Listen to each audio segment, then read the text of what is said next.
Hello dear students, welcome back to my channel physics SPC. Electromagnetic induction का एक question.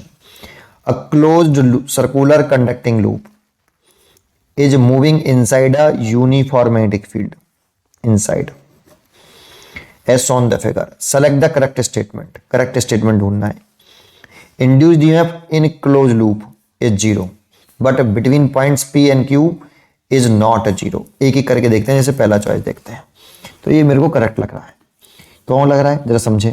ये देखो, ये जो पूरा क्लोज लूप है, तो ये जब क्लोज लूप आगे मूव करेगा तो मैग्नेटिक फील्ड तो कांस्टेंट है बेटा, बी तो यूनिफॉर्म है, कांस्टेंट है, ठीक है। और ये पूरे में ऐसे मैग्नेटिक फील्ड मान लेते हैं हम ऐसे। तो जब ये मूव करेगा तो मैग्नेटिक फील्ड तो कांस्टेंट है। और इस लूप का मूव करने से लूप का जो एरिया है जो मैग्नेटिक फील्ड के अंदर है उसमें कोई चेंज नहीं आ रहा। देखो मैग्नेटिक फ्लक्स क्या होता है। मैग्नेटिक फ्लक्स होता है फाई बराबर बी ए कॉस थीटा। इसमें ए कौन सा होता है, ये area in the loop where magnetic field is present. Where magnetic field is present, ये लूप का वह एरिया होता है जिसमें मैग्नेटिक फील्ड प्रेजेंट होता है। तो देखो पूरे लूप में मैग्नेटिक फील्ड प्रेजेंट है कि नहीं, और जैसे आगे मूव करेगा तो मैग्नेटिक फील्ड पूरे लूप में प्रेजेंट रहेगी। तो एरिया भी कैसा हो गया बेटा, तो इस जगह पर एरिया ऑफ द लूप भी कांस्टेंट है बेटा। जब ये लूप यहां से यहां आ जाएगा ऐसे, तब भी पूरे में मैग्नेटिक फील्ड लाइंस प्रेजेंट है, तो एरिया में भी चेंज नहीं आ रहा। थीटा क्या है यहाँ पे, थीटा है angle between B vector and direction of area vector ऐसे। तो बी और डायरेक्शन के एरिया के बीच में एंगल देखें तो बी की डायरेक्शन तो डाउनवर्ड है और एरिया की डायरेक्शन जो है, ये सर्कुलर लूप प्लेन सरफेस है बेटा, टू डायमेंशनल बॉडी है। एरिया की डायरेक्शन प्लेन सरफेस के परपेंडिकुलर आउटवर्ड होती है। तो प्लेन सरफेस अगर ऊपर वाले प्लेन सरफेस से देखें इससे, तो प्लेन सरफेस के परपेंडिकुलर आउटवर्ड ऐसे दे सकते हो। और नीचे वाले फेस से देखें, नीचे वाले फेस से प्लेन सरफेस के परपेंडिकुलर लेकिन बाहर की तरफ, अंदर की तरफ मत करना। तो उल्टा करके नहीं, देखो ऐसे उल्टा करके नीचे तरफ ले जाओ बेटा, उसको नीचे की तरफ ले जाओ, नीचे की तरफ। तो एरिया की डायरेक्शन नीचे भी ले सकते हैं, नीचे वाले प्लेन सरफेस के परपेंडिकुलर, जो इसका नीचे वाला प्लेन सरफेस है उसके परपेंडिकुलर और बाहर की तरफ, तो नीचे तरफ आएगी ना बेटा। तो थीटा 0 डिग्री मान सकता हूं मैं, नीचे वाला ले रहा हूं मैं, एरिया की डायरेक्शन थीटा 0 डिग्री। तो ये भी कांस्टेंट है बेटा, इसे मूव करने से आगे इसमें भी चेंज नहीं आ रहा, वो भी कांस्टेंट है ये। तो मैग्नेटिक फ्लक्स कांस्टेंट है जो इससे लूप से लिंक कर रहा है, दैट इज मैग्नेटिक फ्लक्स में कोई चेंज नहीं आ रहा। अब फैराडे का लॉ याद करो। जब किसी कॉइल से लिंक करने वाला मैग्नेटिक फील्ड या मैग्नेटिक फ्लक्स चेंज होता है, तब उस कॉइल के क्रॉस एक इंड्यूस्ड ईएमएफ डेवलप होता है, और सर्किट क्लोज हो तो एक इंड्यूस्ड करंट भी डेवलप हो जाती है। लेकिन फ्लक्स में चेंज तो आ ही नहीं रहा बेटा। फ्लक्स में चेंज आए तब इंड्यूस्ड ईएमएफ डेवलप होता है, फ्लक्स में चेंज ही नहीं आ रहा। चेंज इन मैग्नेटिक फ्लक्स 0 है तो कोई इंड्यूस्ड ईएमएफ डेवलप नहीं होगा, कोई इंड्यूस्ड करंट डेवलप नहीं होगी। तो इंड्यूस्ड ईएमएफ हो गया आपका induced EMF in close loop. पूरे लूप की बात कर रहे हैं हम। Induced EMF in the close loop, E बराबर एवरेज लिख लो या लिख लो ऐसे, फाई कांस्टेंट तो d phi over d t. और फाई कैसा है, कांस्टेंट, और कांस्टेंट टर्म का डिफरेंशिएशन कितना होता है 0, तो इसलिए ये 0 आ जाएगा। और डी फाई क्या है, change in magnetic flux, small change in magnetic flux, तो चेंज इन मैग्नेटिक फ्लक्स 0 है, इसलिए फाई ई 0 हो जाएगा। तो इंड्यूस्ड ईएमएफ क्लोज लूप तो 0 होगा बेटा, ये तो ठीक है। नॉन जीरो ये तो बिल्कुल गलत चॉइस हो गई। इसमें कह रहा है कि induced EMF close loop as well as point P and Q 0, तो ये वाला भी अभी चेक करना पड़ेगा। और ये तो include loop between point non zero बोल रहा है, तो ये भी गलत है। तो इसमें से एक चॉइस होगी। अब बात कर लेते हैं पॉइंट पी और क्यू की। Between points P and Q is not 0, है ना। तो पी और क्यू के बीच में देख लेते हैं, फिर अगले पेज पे चर्चा करते हैं इसकी। देखो इससे अगले पेज पे चर्चा करने के लिए थोड़ा सा पहले इतनी बात समझें, एक नोट समझें, फिर चर्चा करते हैं उसकी।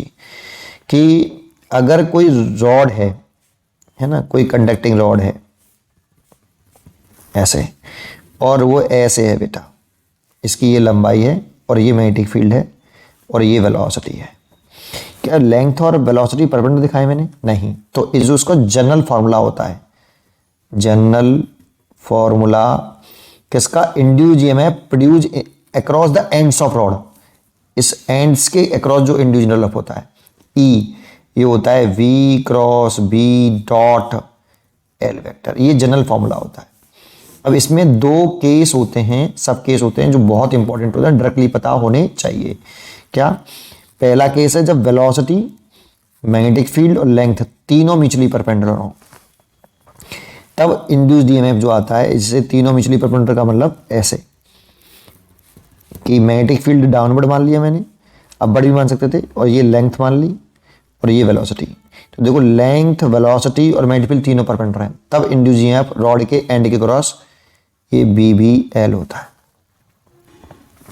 और तीनों में से कोई भी दो पैरेलल होंगे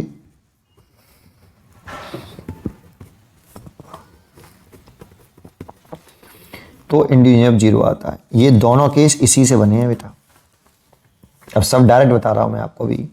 अच्छा, एक पॉइंट और आना चाहिए हमें, अगर कोई कर्व्ड पोर्शन है बेटा, कर्व्ड है, जैसे मैंने ये कोई कर्व बना लिया ऐसे, लेकिन कर्व्ड इस तरह से बनाया कि इसके जो दो एंड है ना, इसके अक्रॉस अगर ये मूव कर रहा है वी वेलोसिटी से ऐसे, तो इंड्यूस्ड पूछ रहा है एंड्स के अक्रॉस, तो इसमें मैंने क्या किया, इसके इफेक्टिव लेंथ लेते हैं, तो इन दोनों को ज्वाइन करने वाली लेंथ देंगे, तो इसको इस वाली लेंथ से रिप्लेस कर लो।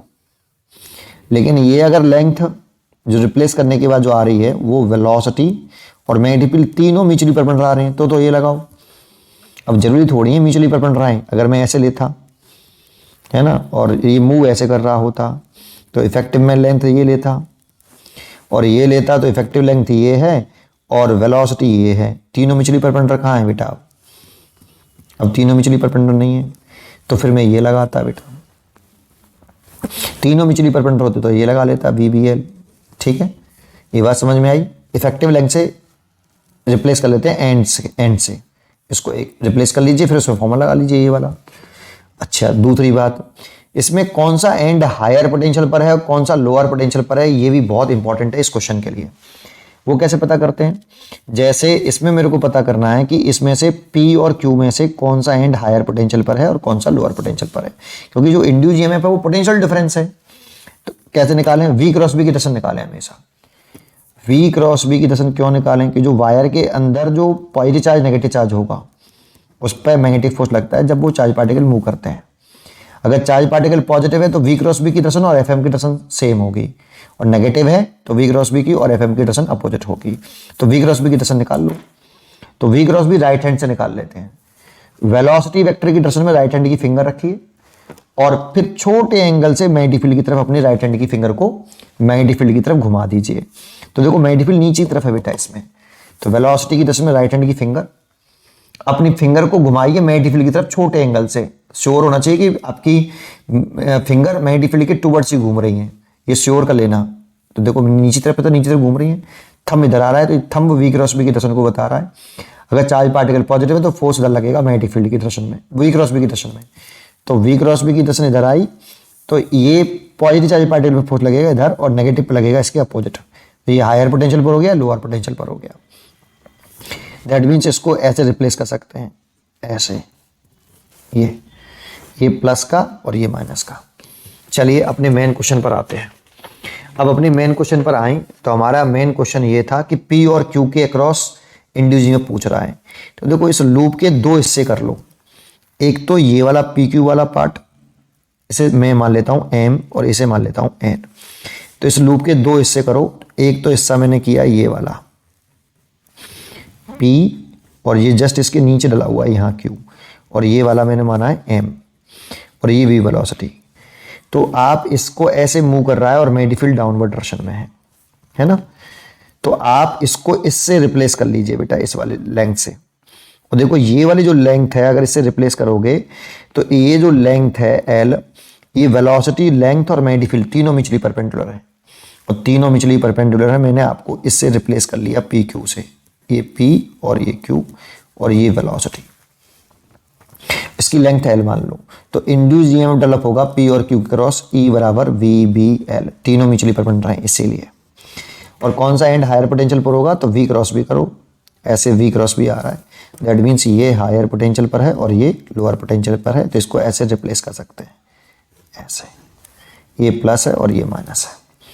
लेकिन इसका दूसरा हिस्सा देखें तो देखो P और Q के क्रॉस तो इंड्यूस डेवलप होगा बेटा, VBL होगा, तो BBL होगा तो जीरो नहीं होगा, between points P and Q it is not zero, तो ये चॉइस करेक्ट हो गई।